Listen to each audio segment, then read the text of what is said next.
Bonjour.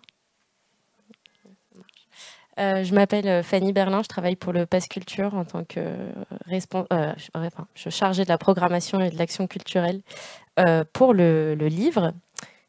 Et je suis accompagnée de Jeanne.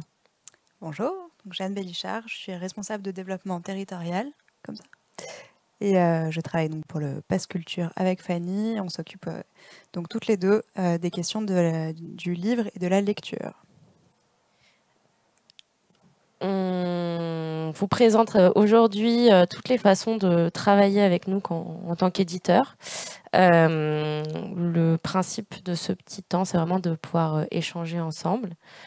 Peut-être qu'on peut commencer par un rapide tour de table, si ça vous va. Ouais, on serait curieuse de savoir un petit peu qui vous êtes, pour qui vous travaillez, et puis aussi que vous nous disiez si vous connaissez un petit peu le Pass Culture et qu'on adapte aussi un peu notre présentation.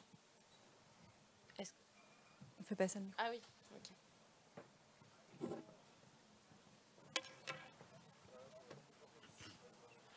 Bonjour, moi je m'appelle Hugo et je suis stagiaire donc à la maison d'édition rue de l'Échiquier. Et donc moi j'ai pas bénéficié du Pass Culture parce que j'avais pas l'âge à l'époque. Mais voilà, je suis curieux d'en savoir un peu plus.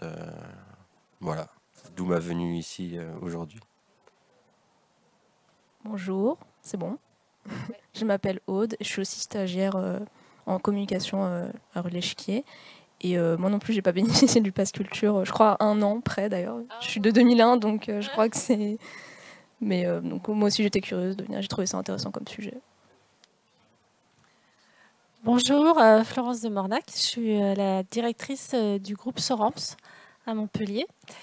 Et alors moi je connais bien le Pass Culture, mais pour autant j'ai travaillé anciennement sur une autre librairie jusqu'en 2021, la librairie des Halles à Niort, et on était département, comme on disait déjà, test. Voilà, merci, on était département test, donc nous le Pass Culture on le connaît depuis 2018, 2019, je ne sais plus, voilà. Et moi, ma présence est au titre des librairies Soramps, avec lesquelles, notamment la librairie d'Alès, nous rencontrons un gros problème technique. Et quand j'ai vu que vous étiez au Salon du Livre, je me suis dit que j'allais enfin voir des êtres humains, puisque nous avons un gros problème technique à régler et nous n'arrivons pas à avoir qui que ce soit au téléphone. Voilà, pour un problème purement informatique à régler, mais qui est très handicapant sur la librairie d'Alès. Voilà, donc je suis venue avec grand plaisir vous écouter, parce qu'il y a toujours des choses à apprendre, mais je veux sortir de cette pièce avec un nom et un numéro de téléphone. Je vous préviens. On reste là à la fin, on partira pas. Ok, très bien, merci. Bonjour, donc moi je m'appelle Marine Duchâtel et je travaille chez Flammarion Jeunesse. Je suis en charge de tout le web marketing pour Flammarion Jeunesse et Percastor. Je crois que vous êtes déjà en contact avec ma collègue Shanaz et qu'il y a déjà des dispositifs prévus avec notre marque, mais du coup je suis curieuse d'avoir une vision d'ensemble plus large. Voilà. Bienvenue. Oui, on fait un petit tour de table pour se présenter vu qu'on est... D'accord. Bonjour, excusez-moi pour le retard. Il n'y a pas de problème. Je travaille chez Flammarion dans une collection parascolaire qui s'appelle Étonnant Classique. Ok. Ça marche. Enchantée et merci d'être venu aujourd'hui. On va commencer par vous présenter rapidement ce qu'est le Pass Culture. On profitera de la deuxième partie, une fois qu'on va dérouler notre présentation et puis après vous pourrez poser des questions, on échangera quoi. Et du coup, ouais, alors, petite présentation très générale du Pass Culture. Aujourd'hui, on a célébré cette semaine les 3 millions de jeunes utilisateurs du Pass Culture, de bénéficiaires du Pass. Le Pass Culture, c'est un service public qui a 2 objectifs: accroître et diversifier les pratiques culturelles des jeunes et faciliter l'accès à la culture pour les jeunes âgés de 15 à 20 ans. Donc le dispositif, c'est tout d'abord un volet individuel. Je vais très vite là-dessus puisque Jeanne ensuite va aller un peu plus en détail sur le volet individuel et le volet collectif. C'est un volet individuel avec qui se matérialise par une application téléchargeable depuis les stores, qui est créditée d'un certain montant, ça dépend de l'âge, entre 20 et 300 euros. Et cette application est géolocalisée et on retrouve dessus toutes sortes de propositions culturelles payantes et gratuites. Donc un volet, en parallèle de ce volet individuel, un volet collectif qui concerne les élèves de la 4e à la terminale et qui permet aux professeurs de faire des réservations de sorties scolaires. Et bien sûr, de l'autre côté, pour les professionnels de la culture, c'est une interface qui leur permet de référencer leurs propositions culturelles. En tant que libraire, vous connaissez bien ce volet-là. Donc, comme vous le disiez, Fanny, c'est un dispositif qui est en 2 volets. Le premier, je vais revenir un tout petit peu plus en détail sur ces 2 volets. Donc, le premier, c'est ce qu'on appelle le volet individuel, donc c'est la fameuse application. Donc à nouveau, c'est une application qui est gratuite, qui permet de se géolocaliser. C'est vraiment la grande force de cet outil. Et c'est destiné à favoriser l'accès aux arts et à la culture pour tous les jeunes de 15 à 18 ans et de les accompagner pour que progressivement, ils fassent des découvertes et ils intensifient et ils diversifient leurs pratiques culturelles et artistiques. Donc, donc, ils ont accès à cette application. Tout le monde a accès, mais pour les jeunes éligibles, ils pourront débloquer un crédit. Ce crédit, il est de 20 € pour les 15 ans, 30 € pour les 16 ans et 30 € à nouveau pour les 17 ans. Et à 18 ans, c'est le grand jour. Là, ils ont droit à 300 € et ils auront 2 ans pour utiliser ce crédit. Donc, il ne faut pas perdre de vue qu'il y a bien ce crédit existant, mais il y a aussi beaucoup de propositions gratuites sur l'application. Les deux s'équilibrent très bien, et puis vous le voyez, pour les mineurs, les budgets sont sont plus limités que pour les majeurs, donc le contenu gratuit est également très important. Sur la droite, vous voyez à quoi ressemble l'application. Vous pouvez, si vous le souhaitez, la télécharger ou y accéder en ligne aussi. Mais voilà, ce que vous voyez défiler, c'est ce qu'on appelle la page d'accueil. Et c'est une page très importante, on y reviendra juste après. Un petit mot sur le volet collectif. Je ne vais pas trop m'étendre parce que je pense que ce qui vous intéresse, vous, c'est surtout le volet individuel. Mais donc, comme vous le disiez, Fanny, ça permet aux groupes scolaires de la 4e à la terminale de tous les collèges et lycées publics, privés sous contrat du territoire, de pouvoir financer des activités d'EAC, donc d'éducation artistique et culturelle, qui sont toujours effectuées en groupe et encadrées par des professeurs. Tout ça est régi par ce qu'on appelle un Vadénécom, qui a été co-construit entre le ministère de la Culture et de l'Éducation nationale, donc ce qui permet de cadrer tout ça. Et le fonctionnement, c'est qu'en fait, on attribue un crédit virtuel global qu'on calcule selon les effectifs de l'établissement. Donc, on voit combien il y a d'élèves de 4e, 3e, enfin, on fait le calcul par établissement. Et on attribue donc cette enveloppe qui permet de financer plein d'activités d'éducation artistique et culturelle. Pour info, ce dispositif fonctionne bien et va s'étendre à partir du mois de septembre, puisque les 6e, 5e auront aussi droit d'accéder à ce volet collectif. Et juste pour compléter, au niveau comment ça peut vous concerner, vous, en tant qu'éditeur, c'est pas forcément un dispositif qui est fait pour que vous allez facilement vous approprier, mais par contre, pour les auteurs, le CNL propose des masterclass d'auteurs, donc tout est sur le site du CNL. Et donc, si vous voulez que des auteurs, ou si des auteurs sont intéressés à l'idée de financer des activités en classe, voilà, c'est du côté du CNL qu'il faut voir ça. Ça peut être fait en direct et aussi par le CNL. C'est facilité par le CNL, ouais. Mais on peut aussi, mais on pourra y revenir plus en détail si vous voulez après. Oui, alors pour revenir sur cette page d'accueil de l'appli qui est hyper importante, C'est le premier point d'accès des jeunes vers le Pass Culture. Alors, quand je dis les jeunes, c'est les bénéficiaires du Pass Culture qui sont âgés de 15 à 20 ans. C'est notre petit raccourci. On a presque 500 000 consultations uniques par semaine. Et c'est un vecteur de découverte pour les bénéficiaires du Pass qui peuvent vraiment voir tout ce qu'il y a dans leur coin.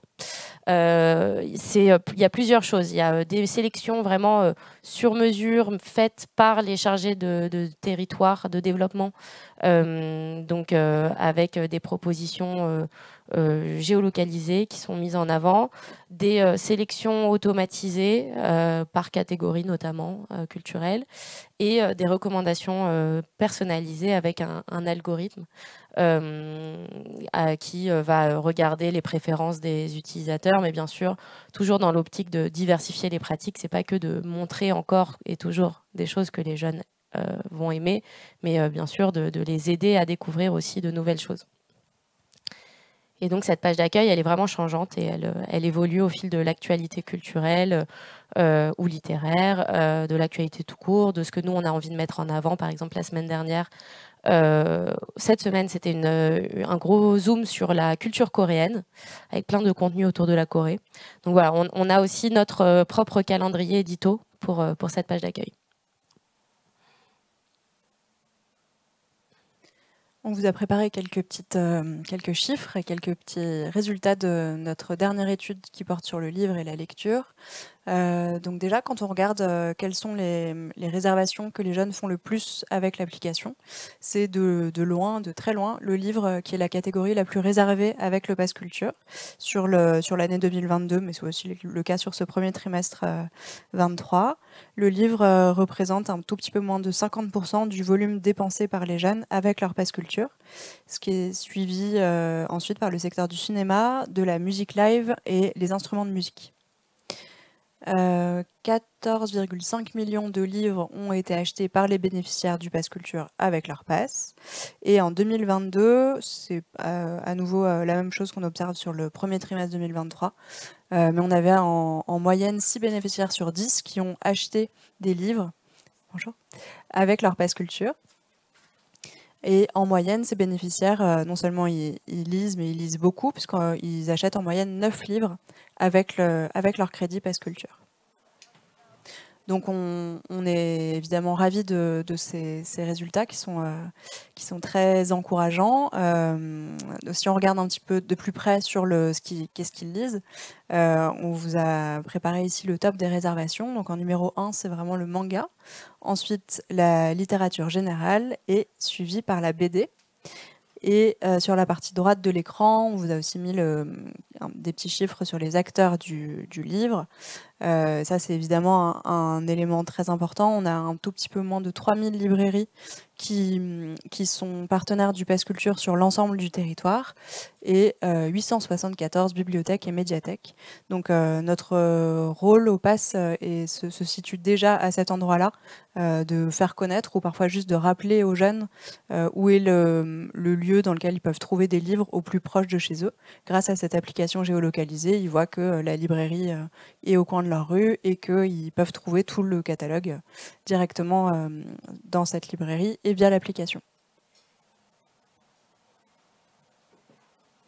On vous a remis ici le classement des réservations sur le Pass Culture. C'est les chiffres 2022 à nouveau. Donc c'est le top 5 qu'on a classé par top BD, top manga série et top roman. Donc je vous laisse en prendre connaissance. Il n'y a pas de grande surprise, hein. La romance fonctionne vraiment bien sur le Pass Culture. Dans les top mangas aussi, hein, je pense qu'il n'y a pas de grosses surprises là-dessus. Blick, voilà, je pense pareil. Enfin, je pense qu'il n'y a pas de grande surprise sur le top.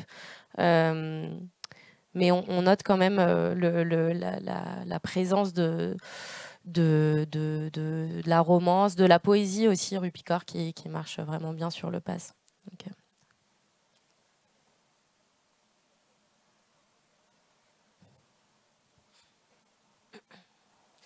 Alors là, on va faire un petit zoom sur justement comment est-ce qu'on travaille avec les éditeurs pour promouvoir leurs auteurs et leur actualité littéraire. Le Pass Culture, comme on le disait un peu plus tôt, c'est un outil de mise en relation et de valorisation de propositions culturelles diverses et variées, qu'elles soient payantes ou gratuites. En premier lieu, ça peut être tout simplement proposer aux libraires qui accueillent des dédicaces de les référencer sur leur compte Pass Culture pour qu'il y ait cette mise en lumière de la présence d'un auteur en librairie. Voilà, on a mis deux exemples. Ça peut être de la médiation et des activités autour de l'écriture. Ça peut être des propositions d'invitation à des soirées de lancement, à des événements autour de la promotion de vos auteurs que vous pouvez mener. Ouais, merci. On organise aussi pas mal de rencontres en ligne qui sont accessibles à tous les bénéficiaires du Pass. Alors l'intérêt, c'est que c'est très facile de s'y connecter et surtout, ça va concerner l'ensemble des bénéficiaires puisqu'il n'y a pas de contraintes géographiques. On a mis ici quelques exemples de rencontres qu'on a faites avec, en l'occurrence, là, une illustratrice et autrice, une autrice et un réalisateur. Et donc le Goro Miyazaki qui est le directeur des studios Ghibli. Donc voilà, tout ça est assez facile à organiser et fonctionne bien notamment avec des auteurs qui ont déjà une certaine notoriété auprès du public Pass Culture. Oui, alors Excusez-moi, je me permets de revenir sur pas la précédente, mais la précédente encore. Donc, en fait, ça veut dire qu'on peut informer d'une dédicace en librairie sur le Pass Culture. Oui, tout à fait. Ouais. D'accord. Et il y a une manip, comment ça se passe Il faut créer l'offre manuellement. Ah, voilà, il faut créer l'offre. Il faut créer l'offre. Du coup, c'est pas comme les stocks qui remontent automatiquement depuis la librairie. Il faut créer l'offre et il y a normalement une catégorie rencontre. D'accord, ok, très bien. Conférence. Et puis un petit mail au chargé de développement de votre région permettra après que ce soit bien valorisé sur la page d'accueil. On vous donnera les contacts. Ouais. Et niveau valorisation, du coup, la géolocalisation est prise en compte ? Oui, tout à fait. Est-ce que ça envoie des push ? Alors, il faut prendre le micro. Oui, je me demandais si au niveau de la géolocalisation, il y avait une possibilité d'envoyer des pushs. Oui, alors c'est les valorisations notamment par push, c'est vraiment du sur-mesure dans le sens où nous on va travailler avec, on a une équipe marketing qui est là pour accompagner le volet plus événementiel et avec laquelle on va travailler pour mettre en avant certaines propositions. Donc il y a plusieurs niveaux de valorisation. Il y a déjà mettre en avant la proposition sur la page d'accueil. Donc ça, c'est à voir en lien avec l'équipe développement d'un territoire. Pour les propositions en tout cas locales. Et après, plus en fait la proposition est personnalisée et adaptée au public du Pass Culture, plus on va pouvoir mettre des moyens à disposition de l'événement pour le valoriser. Et du coup, ça va passer par des notifications push, ça peut passer par des newsletters pour justement trouver un public. Voilà. Bon, on va détailler un peu tout ça juste après. Et ça, c'est bon. Tous les ans, maintenant, depuis 2 éditions, on organise un grand temps fort sur les métiers de la culture qui a eu lieu cette année en janvier, qui aura lieu en 2024, probablement en janvier encore, et qui est vraiment l'occasion d'animer l'application et l'actualité on va dire le calendrier autour des métiers de la culture. Parmi la quinzaine de rencontres qu'on a organisées, de rencontres en ligne qu'on a organisées, 3 étaient dédiées au secteur du livre et notamment sur ce que c'est d'être écrivain, ce que c'est d'être éditeur, sur différentes catégories culturelles, pardon, pas catégories culturelles, genres littéraires. Et ces rencontres sont animées toujours par 2 bénéficiaires du Pass et accessibles gratuitement depuis Zoom à tous les bénéficiaires. Voilà. Donc là, pour le coup, on avait fait notamment une rencontre avec David Fuenquinos, qui sortait numéro 2 en poche à ce moment-là. Une rencontre avec Marie Dariussec, qui était la marraine des Nuits de la lecture, donc en lien avec le CNL. Et une rencontre sur la romance, notamment pour aller un peu sur cette tendance que nous, on a remarqué auprès des jeunes sur la romance, et avec une autrice et son éditrice. Donc l'autrice avait été repérée sur une plateforme d'écriture en ligne, donc encore une fois dans les tendances, et donner un peu des conseils et des pistes aux bénéficiaires du Pass. Cette édition, la dernière édition du Temps fort des métiers de la culture, a aussi été l'occasion pour les maisons d'édition d'ouvrir leurs portes. C'était la première fois, on a fait 2 éditions, donc en tout cas c'était la première fois que les éditeurs, que certains éditeurs se sont appropriés aussi ce petit dispositif étant d'échange avec les jeunes. Donc là on vous a mis quelques exemples côté Gallimard Jeunesse, École des loisirs et rue de Sèvres. Et on espère que pour la prochaine édition, on aura encore plus d'éditeurs qui voudront participer et proposer des rencontres et faire découvrir les métiers de l'édition aux bénéficiaires du Pass. Donc tout ça, pour le coup, c'était en présentiel dans les bureaux. Et je complète juste pour vous dire que c'est des rencontres qui fonctionnent bien. Déjà, globalement, ces découvertes des métiers, c'est un moment, bon, évidemment, c'est une période de la vie où on se pose beaucoup de questions et où on se renseigne sur qu'est-ce qu'on peut faire plus tard, et on essaie de se projeter dans une vie professionnelle. Donc, c'est passer de l'autre côté et vous rencontrer, c'est des moments importants pour eux. Et puis, spécifiquement sur le domaine du livre, ça fonctionne bien à la fois en ligne et en présentiel. Un autre exemple de proposition d'action culturelle qu'on fait en partenariat avec les éditeurs, c'est dans le cadre de manifestations littéraires. Donc là, on vous a pris un exemple récent avec le festival des Quais du Polar qui a lieu à Lyon. On a organisé avec la maison d'édition Syros une rencontre autour du livre Les Sœurs Lacotas, qui a été donc animée par 5 jeunes bénéficiaires du Pass Culture qui ont pu lire le livre évidemment avant, préparer leurs questions et rencontrer l'auteur et l'interviewer. Cette rencontre a été non seulement très, très riche et très appréciée de tout le monde, mais en plus elle a été filmée et retransmise sur les réseaux sociaux. Et donc ça, c'est des formats qu'on pourrait tout à fait décliner sur d'autres festivals et manifestations littéraires, à la fois parisiennes, mais aussi en région. Ça fonctionne bien et encore une fois, les jeunes sont très réceptifs à ça. En l'occurrence, sur cette opération-là, on a été très vite. Ils avaient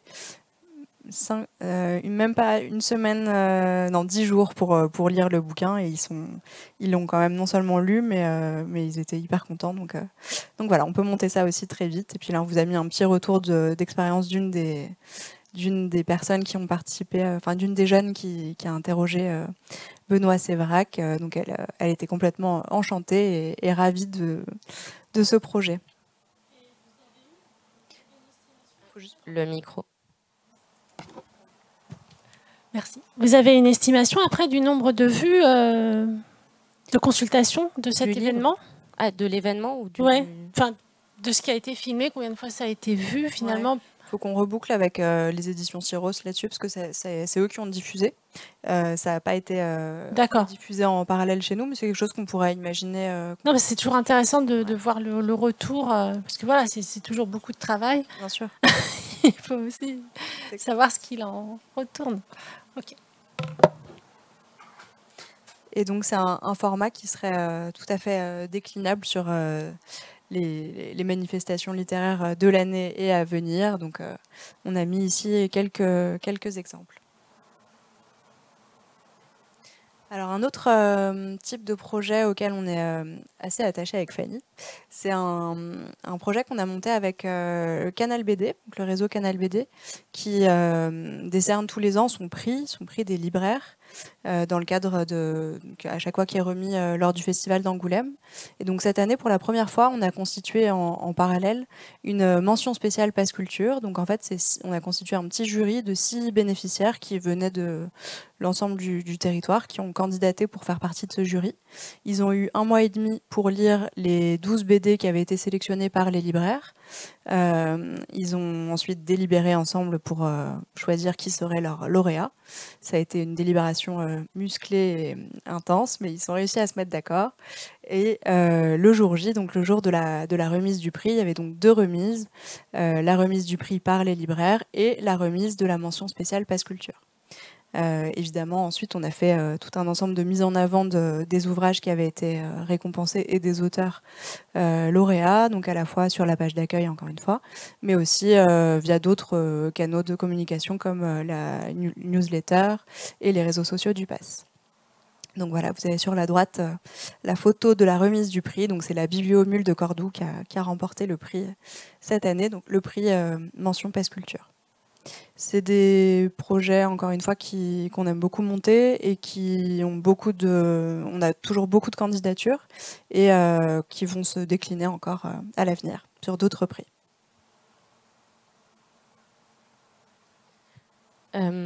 Encore un autre axe de partenariat avec les éditeurs, c'est le book club qu'on a monté l'été dernier. Aujourd'hui, le book club rassemble 80 jeunes qui habitent dans toute la France, sans distinction de territoire. Le principe est simple, c'est de proposer une thématique tous les mois. Les éditeurs peuvent proposer des titres sur cette thématique et ensuite ils peuvent envoyer un certain nombre d'exemplaires à un certain nombre un exemplaire à un certain nombre de jeunes du book club. Le principe, c'est en général, ils ont entre 2 et 4 livres par mois qu'ils peuvent lire sur une même thématique. L'envoi est à la charge des éditeurs, mais le nombre d'exemplaires est complètement libre. Alors c'est bien d'avoir un groupe de 10 lecteurs, d'avoir 10 jeunes qui lisent le même livre pour avoir assez de chroniques, etc. Mais vraiment, sinon, si c'est moins, c'est pas un souci. Nous, de notre côté, après, on récupère les chroniques des jeunes et ça va vraiment nous aider à alimenter nos outils de prescription. Tous les vendredis, on a un vendredi lecture, les recos du book club, avec 5 livres par semaine, donc qui sont recommandés par un ou une membre du book club. Le principe, c'est vraiment de mettre un visage sur la prescription et que ce soit pas moi, Fanny, qui travaille au Passe Culture, qui dise aux bénéficiaires quoi lire, mais que ce soit d'autres bénéficiaires qui puissent conseiller. Et voilà, donc on porte un peu leur voix.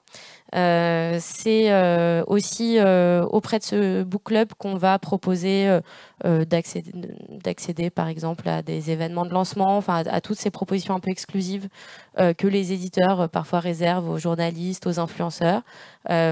Ces membres du book club sont déjà en quelque sorte des micro-influenceurs, puisqu'ils ont déjà une communauté assez développée sur leur compte Booksta, BookTok. Le book club leur permet aussi d'alimenter leur propre compte. On ne leur demande pas, mais ils le font. Et donc après, ces chroniques sont partagées sur les réseaux sociaux, comme je le disais, sur la page d'accueil de l'application, où on va mettre en avant les livres sélectionnés, les livres envoyés plutôt, dans le cadre de la thématique, et dans des newsletters qui sont un peu trimestriels et qui sont quand même envoyés à une cible affinitaire de lecteurs. Donc c'est à peu près entre 400 500 000 personnes qui reçoivent cette newsletter. Voilà. Voilà, donc c'est ce que je disais sur justement les outils marketing que nous on va mettre en œuvre pour mettre en avant la lecture sur le Pass. Donc c'est des campagnes marketing avec des newsletters, comme je le disais, autour de 400 000 bénéficiaires. Il faut savoir qu'on a un public qui est très captif et qui aime beaucoup nous lire. Et donc avec un taux d'ouverture des newsletters autour de 40%. On a donc, comme je le disais, la page d'accueil de l'application qui héberge des sélections de livres et une page dédiée lecture, puisque quand on va sur l'application Pass Culture, on a cette page d'accueil très générale, mais on peut aussi cliquer sur une catégorie. Et là, il y a une catégorie lecture où il y a énormément de contenu pour aller un peu plus loin sur les livres. Et bien sûr, tout ça est géolocalisé, je précise. Merci. On vous met aussi quelques données sur la com du Pass, puisque le Pass Culture, c'est une application qui permet de faire des réservations, mais c'est aussi une page Insta qui est suivie par 170 000 personnes et qui est un vrai, qui est un vrai média culturel avec plein d'infos sur l'actualité, sur de la prescription de livres, puisque comme je le disais, il y a la reco du book club tous les vendredis.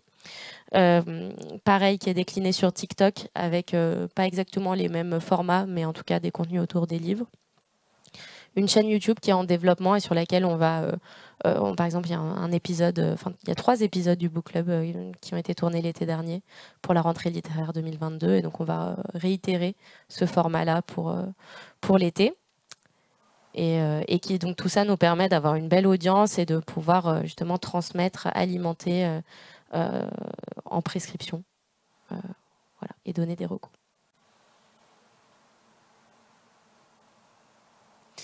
Alors, avant de conclure, on vous donne juste quelques derniers petits éléments pour vous montrer comme le Pass Culture est bien plus qu'une simple application. Ce qui est assez intéressant aussi à vous partager, c'est que c'est un outil vraiment de plus en plus puissant en termes de connaissance des pratiques et des usages des jeunes, à la fois parce qu'on a un certain nombre de données sur l'utilisation de l'application, quelles sont les offres qui réservent le plus, dans quel secteur culturel, etc. On peut aussi le voir évidemment par âge et par territoire, par zone rurale, zone urbaine. Enfin, on peut aller assez loin en termes d'observatoire des usages et pratiques culturelles des jeunes. Et au sein du Pass, on a aussi la chance d'avoir un pôle études et recherches qui travaille beaucoup avec nos équipes data et qui publie très régulièrement des enquêtes, des études. Alors la plupart du temps sectorielles, mais pas que. Donc là, vous avez tout un ensemble d'exemples des dernières études qui ont été publiées, donc sur les concerts et festivals, la lecture, les musées, le cinéma, etc. On a un compte sur la plateforme Medium sur lequel on retransmet à chaque fois les articles et différentes études qui sont publiées. Et puis, juste pour info, on fait aussi des partenariats de recherche, donc avec des chercheurs, des laboratoires de recherche. Donc si c'est des choses qui vous intéressent, on pourra aussi s'en reparler avec plaisir. Ça, c'est la toute dernière étude qu'on vient de mettre à jour, justement, en prévision de cet événement du Festival du Livre de Paris. Donc, l'étude s'appelle « Le livre sur le Pass Culture, tour d'horizon des pratiques des jeunes ». Et donc, il reprend un peu encore plus en détail les quelques éléments qu'on vous a présentés.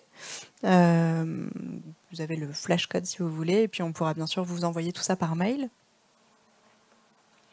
Quelques mots aussi sur notre programme ambassadeur. Donc c'est un programme qui a 2 ans maintenant. Ouais. C'est la fin de la 2e saison. Et c'est un programme qui a pour objectif de co-construire et d'aller toujours plus loin dans l'amélioration du dispositif en mettant au cœur de cette action les utilisateurs et des utilisateurs qui sont particulièrement engagés.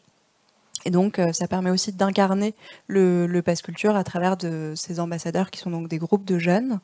Ça permet à nouveau de développer la recommandation de pair à pair qui est toujours ce qui fonctionne le mieux et de créer de nouveaux modes de collaboration entre les jeunes et les acteurs culturels.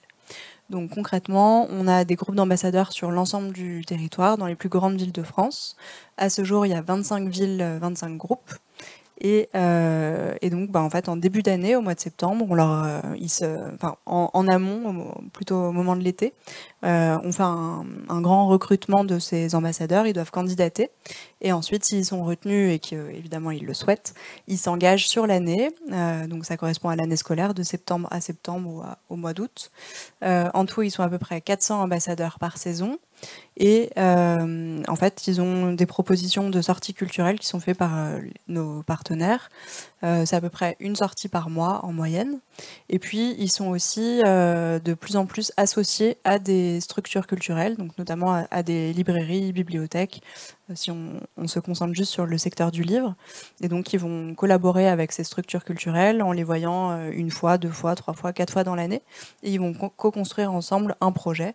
Donc, pareil, c'est aussi des projets qui fonctionnent bien et auxquels on peut vous associer si c'est des choses qui vous intéressent. Et puis enfin, le Pass Culture s'exporte. Petite info sur ça inspire nos voisins, donc notamment l'Allemagne, qui va lancer son Pass Culture au mois de juin. Et puis le Québec, qui travaille activement sur la mise en place d'un Pass Culture pour la province québécoise. Et donc on aurait un lancement de ce pass ou passeport culturel en 2024-2025. Donc c'est un projet à l'étude.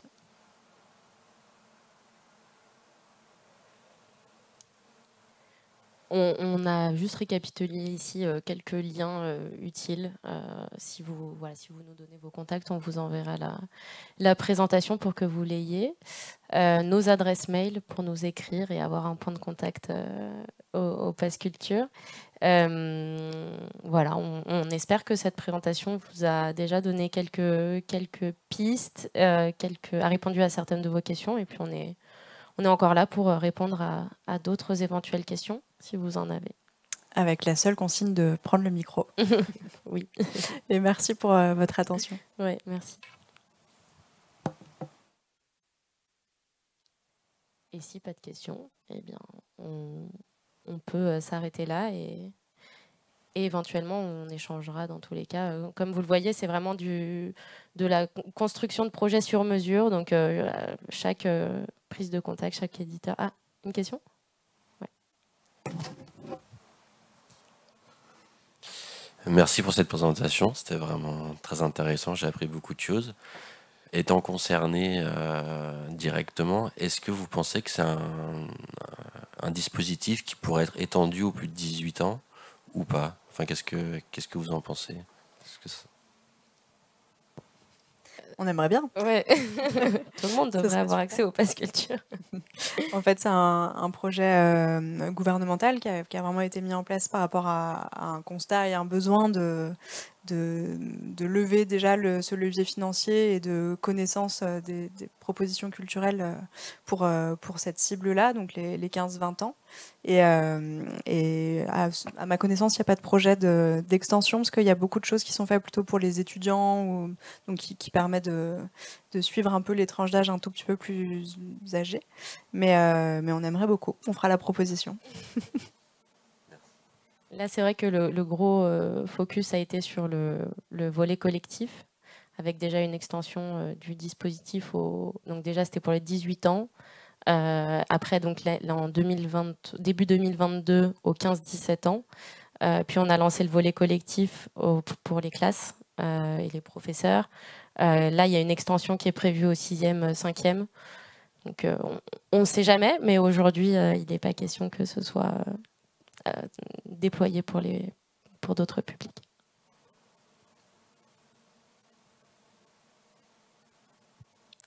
Merci beaucoup. Merci.